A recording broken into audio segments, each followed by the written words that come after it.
Nad on lihtsalt purjus. Kas see on ilus? Kas pärast sellist toredat rajupidu läheb järgmine õppimine hästi? Kas pärast sellist pidu on enesetunne hirmus hea?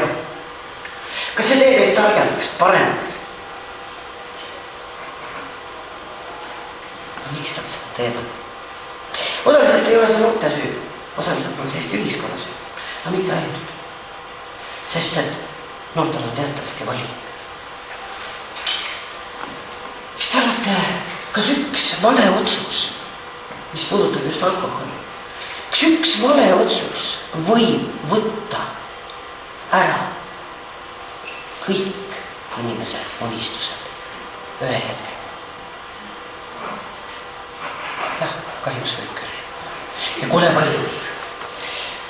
Meie piirkonnas elas mõned aastad tagasi üks noormees, siis ta oli poisike, sama vana kui teie umbes. Ja selle noormehel oli üks suur unistus. Tal ei olnud rikas pere. Aga poisi unistus oli väga suur, nimelt ta tahtis maailma näha ja tema arvas, et kõige parem oleks seda näha niimoodi, et temast tuleb päästja ja see, kes käib rahvusvahelistes missioonides. No teate, olete lugenud, Eesti meeskond käis siis, kui oli see hiidlaine, ta on käinud ka vulkaanipurskahvrite neid abistamas. Ja selle noormehel oli juba suur unistus. Selle unistuse täitmiseks käis ta läbi juba väga palju. Kõigepealt ta lõpetas hästi edukalt ära põhikooli, käis gümnaasiumisse ja pärast seda läks ta Väike-Maarja päästekolledžisse õppima päästjaks tuletõrjujaks.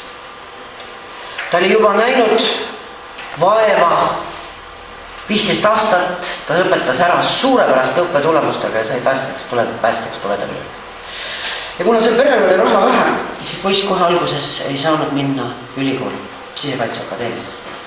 Ja ta võeti nõu, et mine kõigepealt tööta ja võib-olla töökoht saadab sealt. Ja tuli ta tööle sinna umbes samasse, kus mina kiirabi sõidan. Ta tuli tööle Keila päästekomandosse. Teate, see oli päästja, nagu öeldakse, jumala armus. Võib-olla olete tähele pannud, on olemas häid õpetajaid, väga häid õpetajaid, keskmisi õpetajaid, natukene kehvakesi õpetajaid. Aga on olemas mõned üksikud õpetajad, kelle kohta öeldakse, et see on õpetaja jumala armust. See on sündinud selleks. Seesama kehtib arsti ameti kohta, see kehtib ka autojuhi kohta, mille kohta iganes. Neil on üksikud, nad säravad. Ja võt see noormes oli tõesti päästja jumala armust. Selle 2 aasta jooksul, mis ta töötas Keila komandos, sai ta 2 medalit.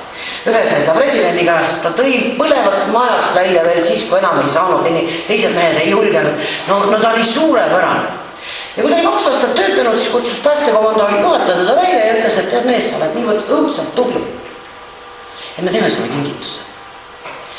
Harjumaa Päästeamet maksab kinni sinu Sisekaitseakadeemia õpingud.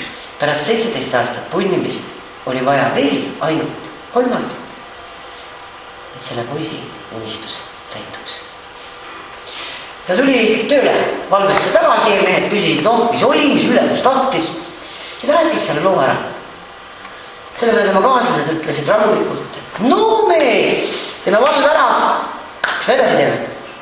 Edasi me paneme peomaa. Seda tõid nooreteks, kas on inimesed, milles küsimus töö lõppes, lähme paneme peomaa.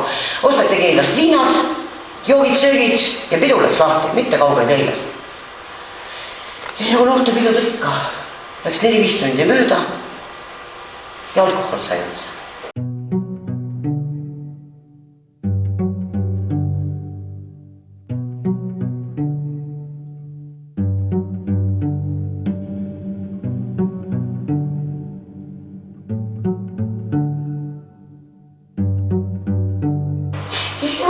Ütlesid, et kuule mees, mine, sul on siin õues sinu oma tehtud traktor. Istu traktori rooli. Mine too meile Karjaküla poest viina, no mine too viina ära, see oli talveaeg. See on samasugune maakoht nagu siin, põldude vahelt läks see 3 kilomeetrit teed, läks sinna poeni, ümber lumevallid, seal ei ole inimesi, ei käi, autod käivad harva. Öeldi, no mine, läi ära, tore. Ja nii nagu teil, täna, homme ja kõik järgmised 4-5 aastat seisis ka selle noorme ees küsimus, kas jah või ei, kas ma lähen või ei lähe. Ja poiss mõtles, ma tahan hea sõber olla. Okei, ma olen toon talle edasi. Toon talle edasi. Ta oli päris kõvasti murjus, sai traktori käima, hakkas juba hämarnema nii kui talvese vahel ikka. See traktor kõikus ühest lumevallist teise. Ja kuna seal tulesid ei olnud, siin oma ehitatud ja hämarad tulekesed olid, siis ta ei näinud, et ühe lumevalli peal istus väike 3. klassi tüdruk ja puhkas jalga, sest tal oli mitu kilomeetrit veel maale minna oma koju. Ja nii juhtuski, et see traktor põikas sinna lumevalli ja sõitis üle 3. klassi tüdruku jala. Sellest jalast põlve ei jäänud kuigi palju järgi. Alguses pisike tüdruk kaotas teaduse ja traktor oli juba eemale läinud. See hakkas see pisike tüdruk valust karju. Õnn oli, et pool kilomeetrit eemal seal välja peal on üks metsa, on üks tore talu ja vanaproua oli läinud parasjaga oma koerale süüa. Ja ta kuulis, kuidas väike laps kiljub valust. Võttis mu tõukekergu, läks seda asja vaatama ja siis ta kutsus välja meie kiirabi. Ja me jõudsime aegselt sinna poe juurde, meie jõudsime sinna poe juurde, tahtsime hakata keerama sinna teele ja kutt tuli oma traktoriga siis. Ja kuna ta oli purjus, siis ta ei saanud seda traktorit pidama. See traktor sõitis meie kiirabile sisse. Kiirabi paiskus vastu Karjaküla poe seina ja seal poe seina ääres seisid 3 inimest ja otsid bussi. See tähendab, et neile lendas peale 1,5 tonnine kiirabiauto. Need inimesed hukkusid silmapilksalt. Teate, sellest hetkest peale, kui see poiss ilmselt sõpradele ütles, et jah, ma lähen, ma istun pulluspeaga rooli. Kuni selle hetkeni, kui traktor tammis kiirabiautot. Võib-olla läks 10 minutit, võib-olla läks 15 minutit. Ja selle poisi jaoks oli kõik päästmatult otsas. Sest kõigepealt ta oli raskelt vigastanud seda väikest tüdrukut ja tüdruku jalg läks amputeerimisel. Lõigati ära, lappab põlve. Edasi sõitis ta surnuks 2 inimest, traktor oli kindlustamata, oma tehtud, kiirabiauto turustused olid meeletud. Tähendab, kohtu kaudu esitati talle lisaks ka summa kiirabiauto parandamiseks, mis oli natuke üle 500 000 Eesti krooni. See noormes läks kinni, läks vangi. Aga ta ei olnud ju loomult tapja, eks ole. Ta sai 3 aasta pärast sealt välja. Tööle ta loomulikult enam kunagi päästanud, see ei saanud, me kaotasime ta silmist. Ja möödunud talvel me sõitsime sinna samasse Karjakülasse, seal on üks eakate kodu, kus oli üks vanaproua, oli hakkab paha. Me sõitsime sinna ette, seal hooldekodu kõrval on prügikastid. Ja nii nagu ikka me nägime, kuidas nende prügikastide juures keegi oli need kaaned üles tõstnud ja soris.